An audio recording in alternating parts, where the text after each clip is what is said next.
Oh iya iya iya. Jadi apa namanya? Intinya kita kan dulu ketemu pasien di tengah jalan atau misalkan di rumah sakit ataupun di depan rumah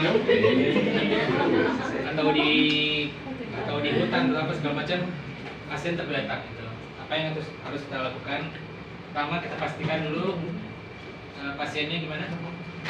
Nggak sadar. Yakinkan kalau ini pasien tidak sadar. Gimana? Tepuk. Pak gitu. Jangan dielus-elus ya. Itu makin enak tidurnya. Agak kasar aja, tapi yang penting kita yakin. Kalau misalkan dia pura-pura tidur, dia kesakitan. Kita lihat dia meringis atau apa. Oh, ini pura-pura tidur nih. Misalkan dijubit juga apa sih? Nggak akan ada yang marah gitu kalau dijubit. Kan nggak sadar ya. Kecuali kalau lagi syuting film kan itu baru kita marahin. Intinya kita pastikan pasien nggak sadar. Pak, buku. Oke, pasien nggak ada reaksi, nggak ada pergerakan ataupun misalkan dari apa namanya mimik wajahnya itu tidak ada kesakitan atau apa, berarti pasien memang tidak sadar. Langsung kita panggil bantuan. Pak, minta tolong hubungi klinik atau rumah sakit terdekat. Katakan ada apa didasarkan diri di rumah di jalan ini, lokasinya di mana,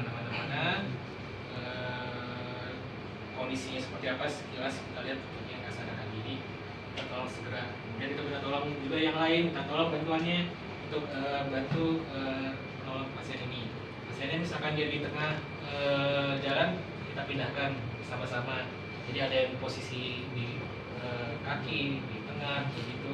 Yang penting kita upayakan seminimal mungkin pasiennya itu tidak banyak manipulasi, biar misalkan dia ada patah tulang atau apa, dia nggak tambah parah patahnya, ya.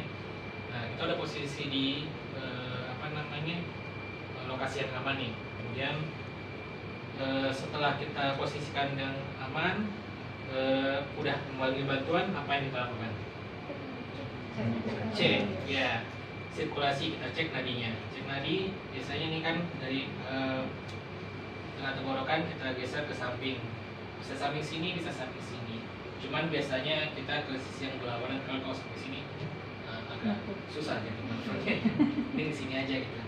Dan kita sebelah kanan. Iya, biasanya penolong sebelah kanan. Jadi sebelah kiri. Tapi bebas ya. Kan nggak ada yang bisa menentukan gitu. Rata-rata sih penolong sebelah kanan, ngeceknya sebelah kiri. Cuman kalau ini kan posisinya kayak gini, kan? Saya ceknya sebelah kanan.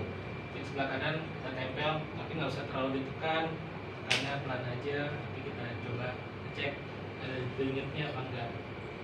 Dicoba aja masing-masing ngerasain denyut yang normal itu seperti apa rasanya. Dan nanti kalau misalkan ketemu pasien kayak gini, oh ini nggak ada denyutnya, ya ini kan cuma bohongan ya. Pasti mati dia, pasti mati.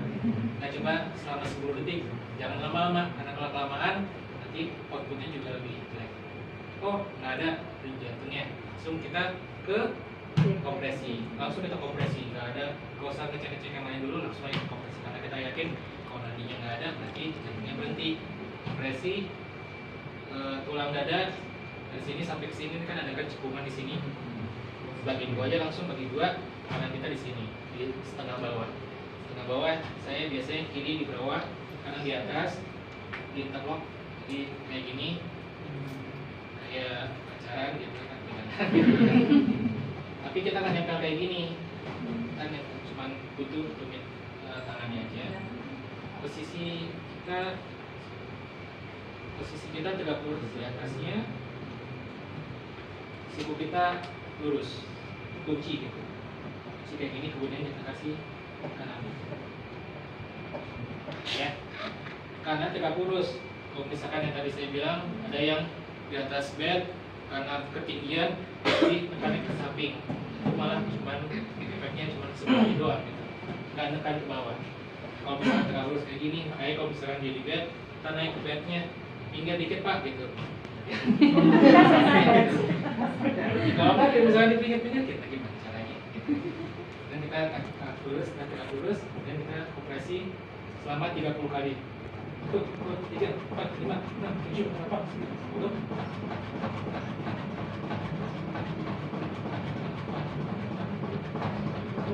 30 kali. Pastikan dia setelah kita kasih kompresi balik lagi dadanya. Tapi jangan sampai lepas tangannya gitu. Kan nah, dia kan mengembang lagi kayak fungsi jantung normalnya habis berdetak lepas seperti itu juga. Setelah kita kompresi balik.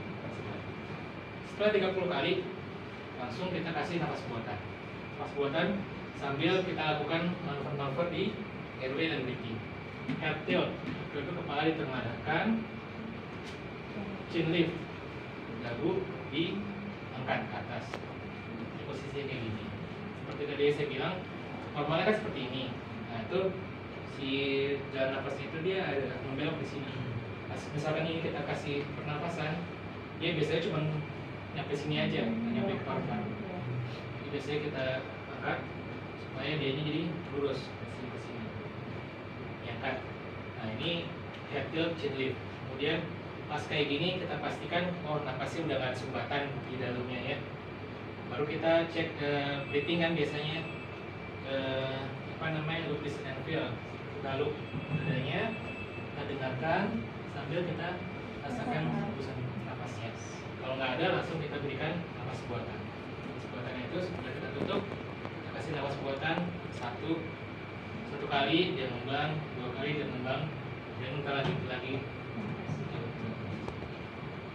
Kenapa nggak dievaluasi setelah 30 kali 2, 30 tambah 2 langsung kita evaluasi? Nanti kebanyakan waktu buat evaluasinya gitu. Karena kita ngejar supaya semaksimal mungkin. Pada saat misalkan kita nggak punya monitor, biasanya kita terusin aja dulu sampai 1 siklus, baru kita evaluasi ulang. Kalau misalkan ada monitor, kita bisa melihat kan, oh jantungnya udah mulai ada nih, bisa kita stop. Mas sebenarnya disarankannya beresin dulu 1 siklus baru dievaluasi ulang. Seperti itu. Jadi setelah ini 30 kali kemudian kita berikan nafas buatan.